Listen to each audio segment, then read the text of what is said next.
Hello, dear friends. Yeah. So my question is about how to stay committed. Once you make a decision, like for example, to meditate every day, Why would you want to do that? stay committed? Yeah. Well, let us give you a definition of what we would mean if we were to use that uncomfortable word committed. All right. All right. Committed is not a wrong word. We would just mean this by it. I've decided to be committed to my awareness of what influence I'm under. Because all kinds of people decide to be committed to actions and behaviors and thoughts that they've learned from the world around them that just leads them into more struggle and sacrifice.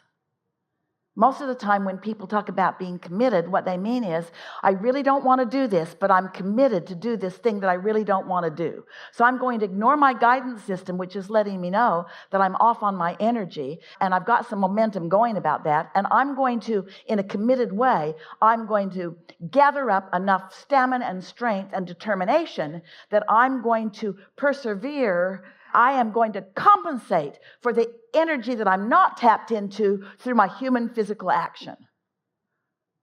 We're going to say that again so that you can feel how off that is. I'm not going to take the time to connect with source energy first. Instead, I'm going to commit to behaviors and actions and things, compensate for not being tuned in to the power that the universe provides. So that's why if we were to use the word committed, it would be to only one thing.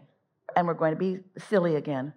I'm committed to vacuum this floor in a way it has never seen the determination or the action. I'm not going to plug the vacuum cleaner in, but I'm going to give this carpet everything that I've got by pushing this around.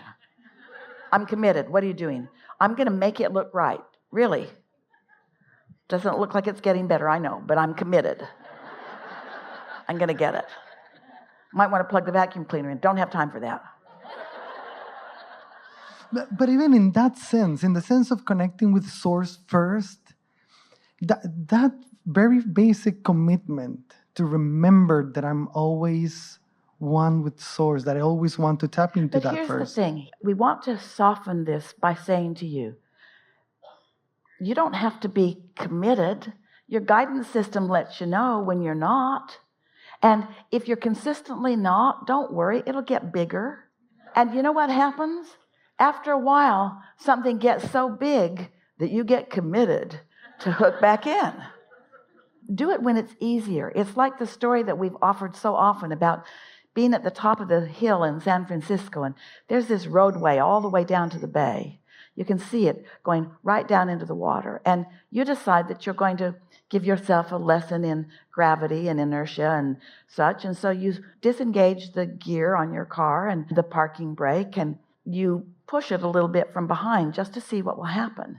And as the car begins to move in the direction of the bay, just as it barely begins to move, you realize you know what the results of this are going to be. And so you step out in front of it and it bumps up against you and the momentum of it stops. But you wouldn't want to be at the bottom of the hill, determined, committed to stop that car from going in the bay.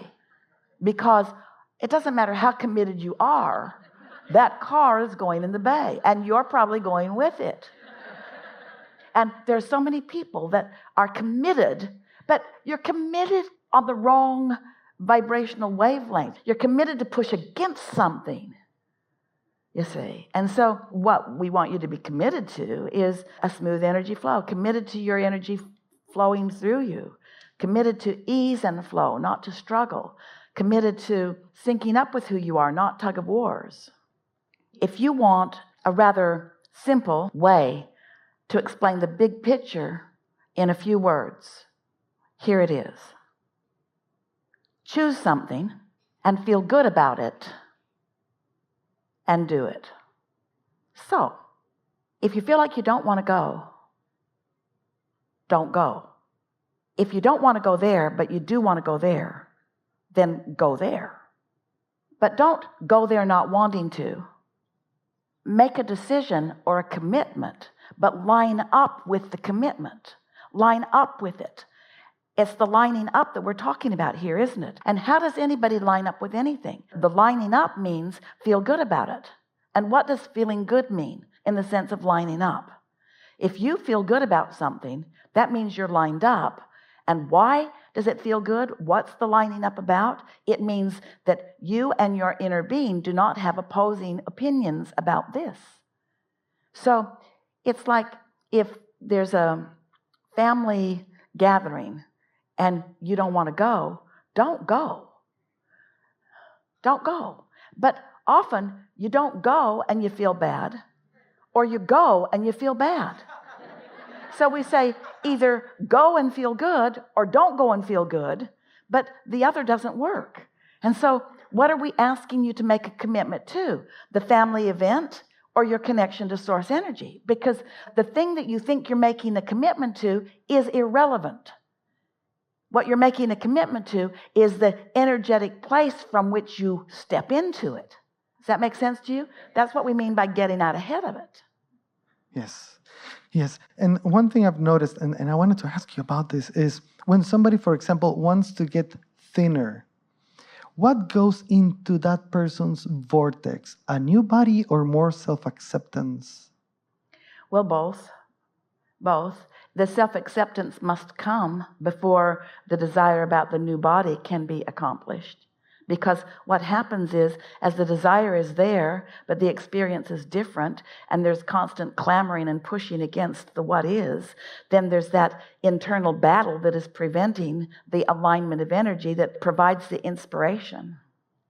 And in that sense, are all desires equal? Are desires that comes more from the heart are the same as desires that I want to do to look good to others?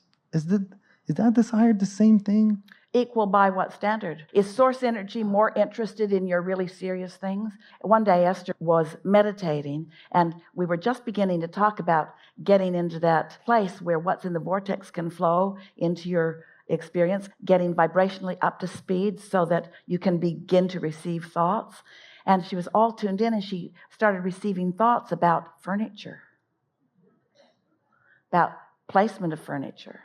And she really enjoyed the sort of conversation and movie that was going across her mind.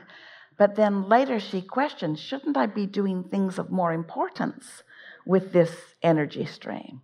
And that sort of speaks to your question. Are there thoughts that are more important? There are thoughts that have greater momentum. But since you can be or do or have anything, and since you are a magnificent creator, it's only when you step into the shoes of someone who is aware of other people in other shoes looking at you that you begin to assign higher levels of righteousness to subjects.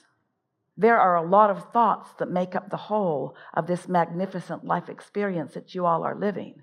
And one of the things that you do that is not of advantage to you is that this is the way we like to best answer that question. So as human consciousness, you assign labels to different group subjects.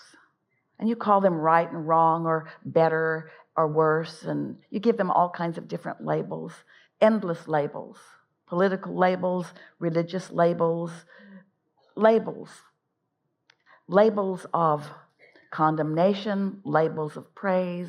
And you sort of, as most humans, you define the world in these piles. And then you stand, we love you so much, smugly in your pile, bestowing the virtues of the pile in which you stand, and mostly doing it by condemning the other piles in this way and in that way and in that way.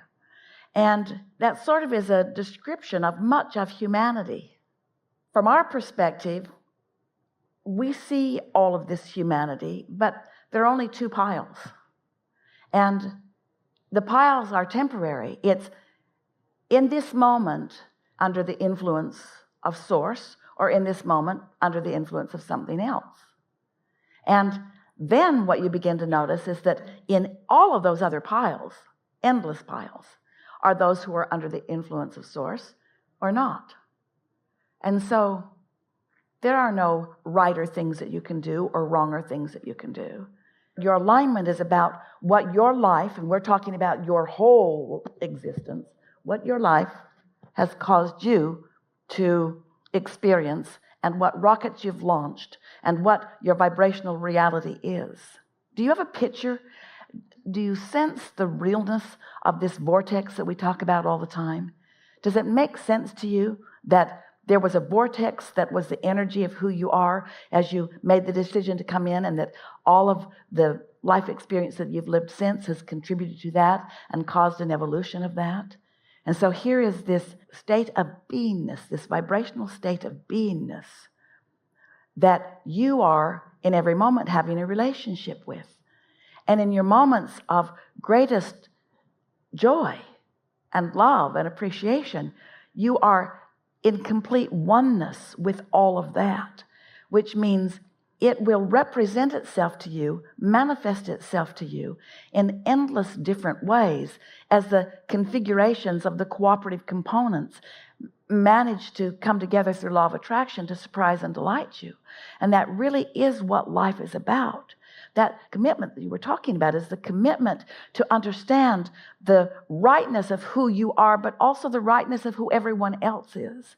And there's something that gets so screwy when you stand in an attitude of, in order for me to stand in rightness, then a whole lot of others have to stand in wrongness. Because anytime anyone does that, they disconnect from Source, who does not do that. Man, in misunderstanding this non-physical energy, has conjured a relationship with this non-physical energy, and even now trying to deem it right and wrong, or good and bad, or angel and devil, when all that has happened is that humans have experienced moments of connection with Source and moments of not connection with Source, and then have misunderstood what it means. They've misunderstood their ability to move within the energies of all of that. Does that make sense to you? Yeah, totally. We're out of time, so if there's something that you want, speak it now.